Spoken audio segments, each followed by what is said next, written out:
Mi hermana chantajeó a mi esposo para acostarse con él, pero él ya había caído antes.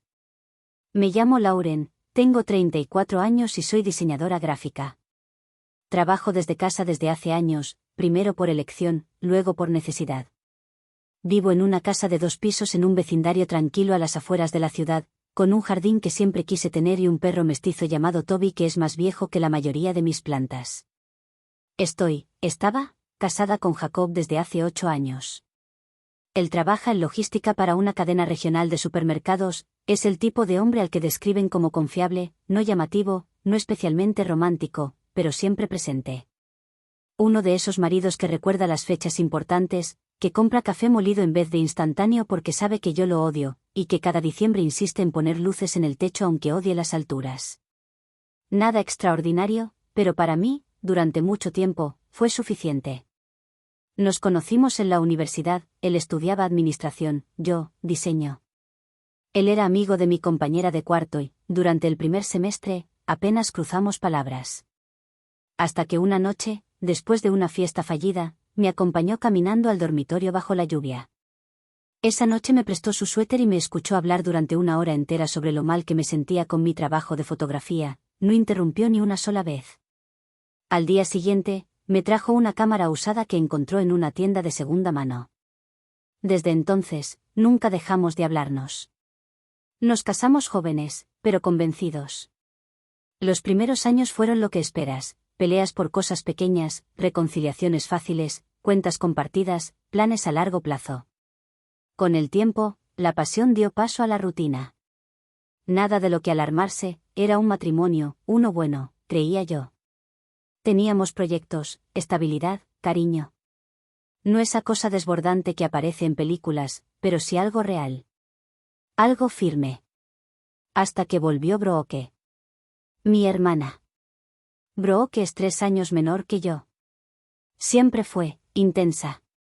La palabra que usamos en la familia para describir su forma de estar en el mundo, demasiado ruidosa, demasiado rápida, demasiado todo. Tenía novios nuevos cada 3 meses, trabajos efímeros, amistades dramáticas. La clásica hermana menor que siempre necesita que alguien la rescate, mamá decía que era sensible. Yo decía que era agotadora. Durante un tiempo, nos distanciamos, ella vivía en otro estado, se mudaba seguido, apenas nos escribíamos. Hasta que un día, recibí un mensaje de voz. Hey, sé que ha pasado mucho, pero estoy en la ciudad, las cosas no van bien. ¿Crees que podría quedarme contigo un par de semanas? Se me revolvió el estómago, pero respondí que sí.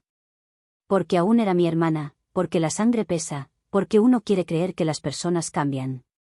Le conté a Jacob esa noche. Él levantó una ceja, me miró de lado mientras cortaba zanahorias y dijo: ¿Estás segura? No, respondí. Pero no puedo dejarla dormir en el coche. Entonces hagámoslo bien, preparo el cuarto de invitados esta noche. Y así empezó. La primera semana fue tolerable. Brooke llegó con una maleta enorme, un discurso de «estoy trabajando en mí misma» y una sonrisa demasiado amplia. Se ofrecía a cocinar, a lavar platos, a pasear a Toby. Se despertaba temprano, hacía yoga en el jardín y dejaba libros de autoayuda por toda la casa. A veces hablaba demasiado con Jacob en la cocina. A veces lo llamaba Jake, aunque él nunca usaba ese apodo. Cosas pequeñas, detalles que en otra persona no significarían nada, pero en ella, dolían. ¿Por qué la conocía? Porque Brooke no hacía nada sin intención. Las semanas pasaron, ella seguía sin encontrar trabajo, sin buscarlo realmente. Jacob empezaba a quedarse más tiempo en la oficina. Yo comenzaba a sentirme como una extraña en mi propia casa. Una noche, mientras él dormía y yo no podía hacerlo, tomé su celular. Nunca lo había hecho antes, no soy de revisar teléfonos ajenos. Pero esa noche algo me empujó. Tal vez fue la forma en que Brooke le tocó el brazo durante la cena o como él la miró, solo por un segundo, como si se olvidara de que yo estaba ahí. Deslicé la pantalla, sin patrón, sin contraseña, abierto como siempre. Lo primero que vi fue un mensaje de «Ve. No olvides lo que está en ese vídeo. Si no vienes mañana, lo sabrán todo». La sangre me heló. Ve, Brooke. Abrí la conversación, no había fotos, no había, te amo. Solo amenazas, frases secas. Directas. Tú te ofreciste, no me eches la culpa ahora, haz lo que te toca. Leí. Y releí. Y comprendí algo, ella lo estaba chantajeando, pero él ya había cedido antes del chantaje. Nadie lo obligó a nada al principio. Él cruzó la línea. Ella se aprovechó y yo, fui la última en enterarme. No lo desperté. Solo fui al baño, me senté en el suelo frío de cerámica, abracé mis piernas y respiré. Quise llorar, no pude, sentía todo ese dolor ahogado en el pecho pero sin salir. Lo único que sentí fue un hueco. Uno que no estaba ahí antes. Uno que crece cuando te das cuenta de que ya no sabes con quién compartes la cama. Lo enfrenté al día siguiente. Le dije que ya sabía. No gritó. No lo negó. Solo dijo. Fue un error. Lo que pasó al principio fue confuso. Pero después, cuando quise terminarlo, ella me amenazó. ¿Y por qué comenzaste? No lo sé, respondió bajando la mirada. No pensé, solo pasó. Esa respuesta fue peor que una mentira, fue cobardía envuelta en honestidad, fue la confirmación de que no fue el chantaje lo que rompió todo, fue la decisión de caer. Brooke se fue esa tarde. No pidió perdón, no me miró a los ojos, tomó sus cosas, me dejó una nota vacía en la mesa del comedor y se largó. Como si yo fuera la que había hecho algo malo. No dije nada a nadie, ni a mamá, ni a mis amigas, cerré la puerta. Apagué el teléfono y empecé a vivir en automático. Pero algo no me dejaba en paz. Una necesidad. No de venganza, de verdad. Y lo que descubrí después de eso, fue aún peor. Actualización 1. Después de que Brooke se fue, la casa quedó en silencio. No de esos silencios acogedores. Era un silencio denso, como el que queda después de una discusión donde no se dice todo, pero se entiende demasiado. Jacob intentaba actuar como si seguir adelante fuera una opción. Lavaba los platos, sacaba a Toby, hablaba de cosas del supermercado como si yo todavía escuchara. Yo no lo confrontaba más, no porque lo hubiera perdonado, sino porque ya no me importaba su versión. Algo en mí había hecho clic. Ya no quería llorar, ni gritar, ni suplicar una explicación. Quería entender, no para salvar nada, sino para no volver a ser esa mujer que duerme con los ojos cerrados mientras todo ocurre a centímetros de su almohada. Fue entonces cuando empecé a buscar. No los mensajes que ya había leído. Esos solo eran síntomas. Lo que me interesaba era el origen. ¿Cuándo empezó? ¿Quién dio el primer paso? ¿Qué fue exactamente lo que mi hermana usó como material para chantajearlo? Y lo más importante, ¿cuántas veces pensó él que podía salirse con la suya? Revisé correos, calendarios, registros de Uber. Jacob era cuidadoso, pero no tanto. En una carpeta de trabajo olvidada, encontré una grabación de audio. No sé si accidental, no sé si fue algo que él grabó por error o por necesidad. Duraba poco más de 8 minutos. Lo escuché sola, con auriculares. En la grabación se oían voces, la de mi hermana y la de él. No actúes como si esto fuera culpa mía. Tú fuiste el que vino a mi cuarto. Estaba borracho, fue una vez. Una vez, más la otra y la del sábado. Ya basta. ¿Sabes qué va a pasar si Lauren se entera? Pausa. Te va a dejar. Ya lo sé. Y cuando eso pase, quiero que sepas que yo no voy a quedarme sola. Clic, fin del audio. Lo escuché 3 veces. Me temblaban las manos. El corazón me latía en las sienes. No era solo que me había traicionado. Era que sabía que podía perderme y aún así siguió. Porque en algún rincón cobarde de su mente, creyó que no me iría. Creyó que yo me rompería, pero no me movería. Llamé a una amiga abogada esa noche, no para demandar sino para informarme. Me explicó cómo separar cuentas, cómo protegerme legalmente si las cosas escalaban. Me dijo algo que se me quedó grabado.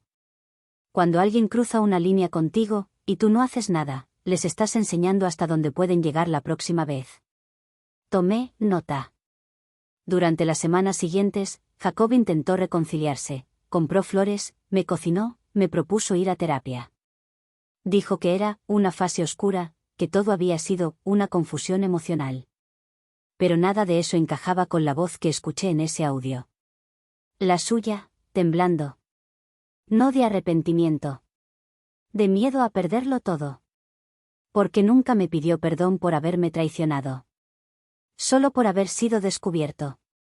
Una noche me miró, de esos silencios largos que buscan compasión, y me dijo: ¿De verdad piensas que no me merezco otra oportunidad? Me tomó por sorpresa, porque la respuesta no era obvia. Porque aún dolía. Te mereces lo que tú mismo construiste, le dije.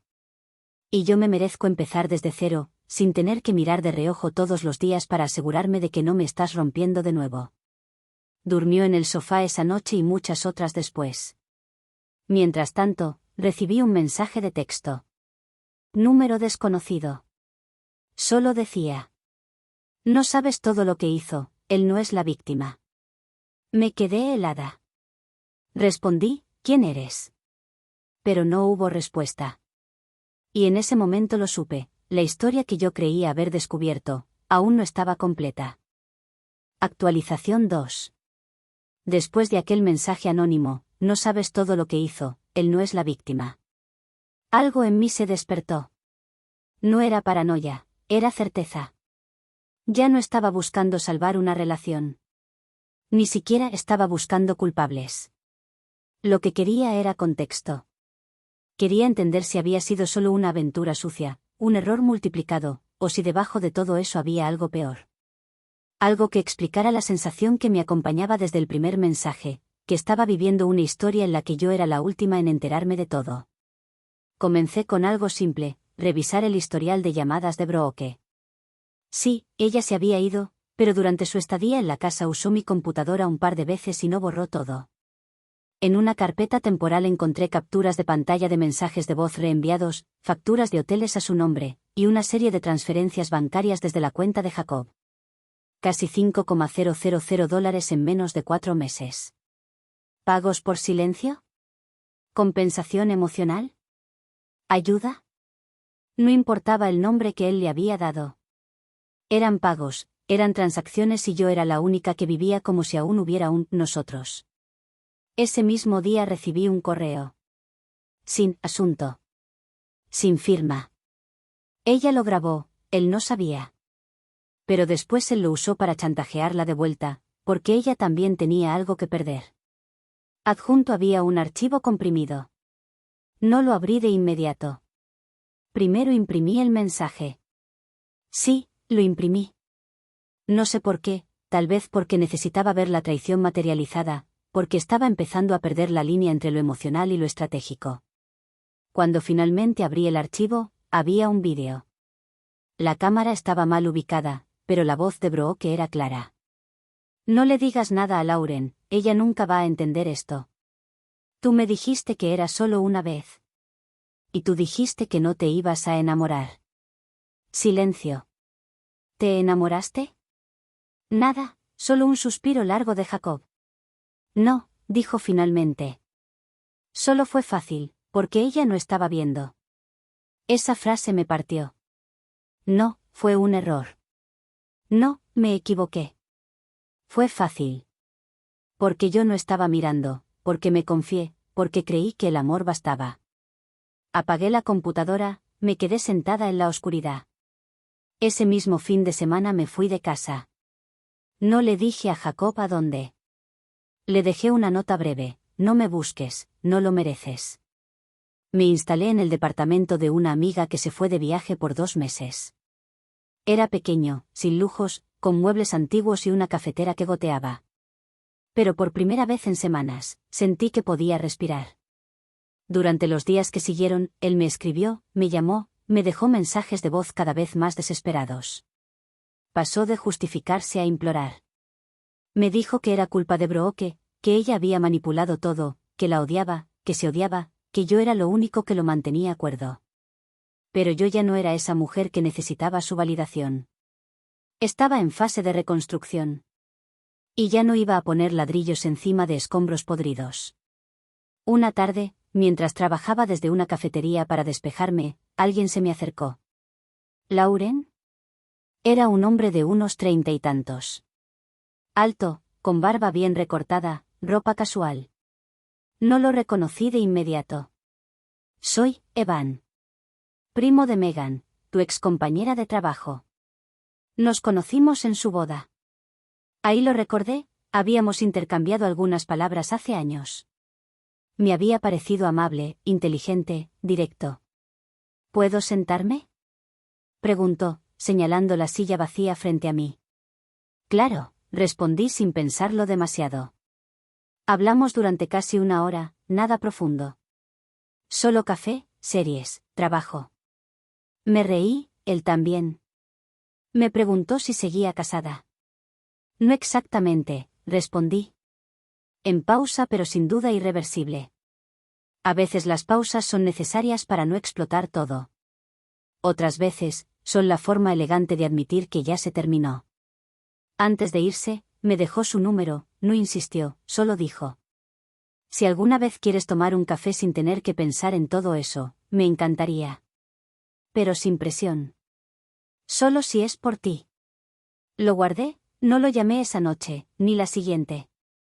Pero por primera vez en mucho tiempo, sentí curiosidad. Y eso, viniendo de alguien que hasta hace poco solo sentía rabia, era un comienzo. Actualización 3. Volví a casa 5 semanas después. No porque extrañara a Jacob, ni por una necesidad emocional. Volví por cierre. Por mi ropa, por mis libros, por mi espacio, por mí. Cuando crucé la puerta, él estaba allí. Sentado en el sofá, con la misma camisa azul que solía usar en nuestros domingos tranquilos. Pero esta vez no era domingo y ya no había tranquilidad. Pensé que no volverías, dijo, sin levantarse. No volví por ti, respondí, sin rodeos. Durante los siguientes 20 minutos, recogí mis cosas. Ropa, archivos, discos duros, una caja con fotografías antiguas que ya no dolían, solo parecían parte de una vida ajena. Jacob no se movió, solo hablaba. Bro que se fue del país, nadie sabe dónde está. No contesté. Dijo que iba a desaparecer por un tiempo, que tú ganaste. Me detuve. ¿Gané? ¿Qué exactamente crees que gané? Me miró, derrotado. No lo sé. Tal vez, libertad. Tal vez el derecho a ser la que tenía razón. Me acerqué, no por ternura, por claridad. Esto no era una competencia. Pero si lo fuera, tú perdiste el día que pensaste que traicionarme iba a doler menos que ser honesto. Él bajó la mirada, no intentó justificarse esta vez. Ya no quedaba nada para salvar. Antes de salir, dejé las llaves en la encimera. Firmaré los papeles cuando quieras. Pero no me llames, no me busques. Esta historia ya terminó. Cerré la puerta sin mirar atrás. 2 semanas después, recibí un sobre amarillo sin remitente. Dentro, una nota, escrita a mano. No me arrepiento de lo que pasó con él. Pero me arrepiento de haberte quitado el derecho a decidir con la verdad. No fue amor. Fue venganza. Porque toda la vida creí que tú eras la buena. La querida, la que tenía todo. Quise probarme que podía quitarte algo. Pero me quité a mí misma. Perdón, no porque lo merezcas tú, sino porque yo lo necesito. Brooke. Lo leí 3 veces. No lloré. No me enojé. Era algo más para reír con ironía, porque hasta en este último momento sus palabras estaban llenas de egoísmo. Solo pensé, a veces, las personas te hieren no porque no te quieran, sino porque no saben cómo quererse a sí mismas. No guardé la nota. Tampoco la rompí. La dejé en el buzón de reciclaje. Que el mundo decidiera qué hacer con ella. Una noche cualquiera, en una cafetería tranquila, volví a ver a Evan. No fue planeado. Pero no fue casualidad que me quedara. Hablamos de libros. De cómo uno aprende a dormir solo después de años compartiendo espacio. De cómo hay cicatrices que no se ven, pero se sienten cada vez que respiras profundo. Al final de la noche, me ofreció llevarme a casa. ¿Tu casa?, preguntó. Mi nueva casa, respondí. Pequeña, pero mía. Nos despedimos con un abrazo que duró un segundo más de lo socialmente permitido. No era una promesa, era una posibilidad. Y eso, después de todo, es lo que más valoré de todo lo vivido, el derecho de volver a elegir, sin mentiras, sin ruido, sin miedo. A veces, la peor traición no es la que viene de otros, es la de quedarte donde ya no eres tú, donde ya no se siente un hogar. Yo me fui y no me arrepiento. Para seguir disfrutando de historias como esta, recuerda, suscribirte, darle like a este vídeo, comentar y compartir.